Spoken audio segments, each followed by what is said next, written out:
ने यही कहा कि हम दोनों साथ रहेंगे। आपको बता दें कि मडराक के गांव मनोहरपुर का जितेंद्र गांव में अपनी पत्नी सपना, बेटी और बेटों के साथ रहता था। जितेंद्र ने अपनी बेटी की शादी दादो के गांव मछरिया निवासी राहुल से तय कर दी थी। 16 अप्रैल को बारात आनी थी। इससे पहले सपना और होने वाले दामाद के बीच प्रेम संबंध बन गए और दोनों मौका देखकर 6 अप्रैल को घर से निकल गई। परिवार वालों का आरोप था कि सपना घर से जेवरात और पैसा लेकर गई है। बेटी का कहना था कि उसके लिए मां मर चुकी है, हम कोई संबंध नहीं रखेंगे, बस हमारा पैसा वापस करा दीजिए। इधर इस मामले में गुमशुदगी भी दर्ज कराई गई। पुलिस उन्हें तलाश कर ही रही थी कि इसी बीच दोनों बुधवार को दादो थाने पहुंच गए। तब से वह इसी जिद पर थे कि वो दोनों साथ रहेंगे और ये उनकी मर्जी का फैसला है।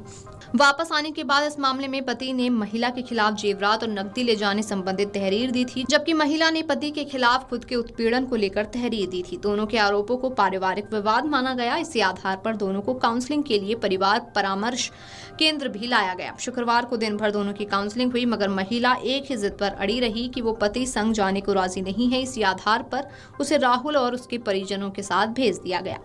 काउंसलिंग से पहले महिला को वन स्टॉप सेंटर में रखा गया। यहाँ भी महिला से स्टाफ ने बातचीत की। महिला को बच्चों के विषय में बात करते हुए कहा कि कम से कम उनका तो कुछ सोचो, मगर महिला ने साफ कह दिया कि उसने जो झेला है उसके आगे अब उसे कुछ समझ नहीं आ रहा है। क्योंकि राहुल ने उसे सहारा दिया है, इसलिए अब वे उसी के साथ जाएगी।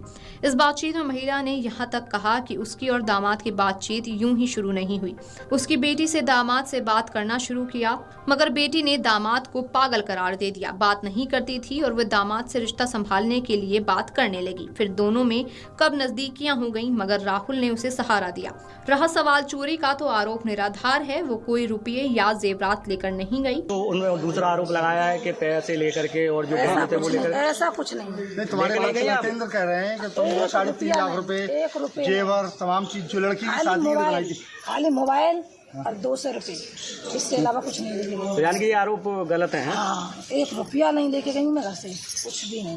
पति बोला, कहीं जाए हमें तो रुपए और जेवर चाहिए। इस विषय में महिला के पति ने कहा कि वे कहीं भी जाए उन्हें कोई फर्क नहीं पड़ता है, बस महिला और राहुल उसे उनके घर से ले गए जेवरात और नकदी के पैसे वापस कर दी। पुलिस से भी हमारी यही गुहार है। इसे लेकर वे शनिवार को फिर पुलिस अधिकारियों से भी मिलेगा। जो 3.5 लाख रुपए कैश था, 5.5 लाख रुपए का जेवरात था, 1 लाख रुपए मैंने सिक्का में दिया था और मैंने जो दोनों के पास मोबाइल थे वो मेरे ही मोबाइल से सर ये मेरा सामान मुझे वापस किया जाए।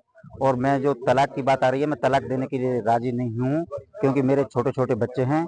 इस लड़के ने जो भी कुछ करा है, इस लड़के ने इसे गुमराह कर रखा है। ये इससे पहले 2 कांड ऐसे और भी कर चुका है। इस लड़के का यही काम है। इनके लिए कार्रवाई ये है, मेरे ख्याल से तो इनको बहुत बड़ा अपराध है। दोनों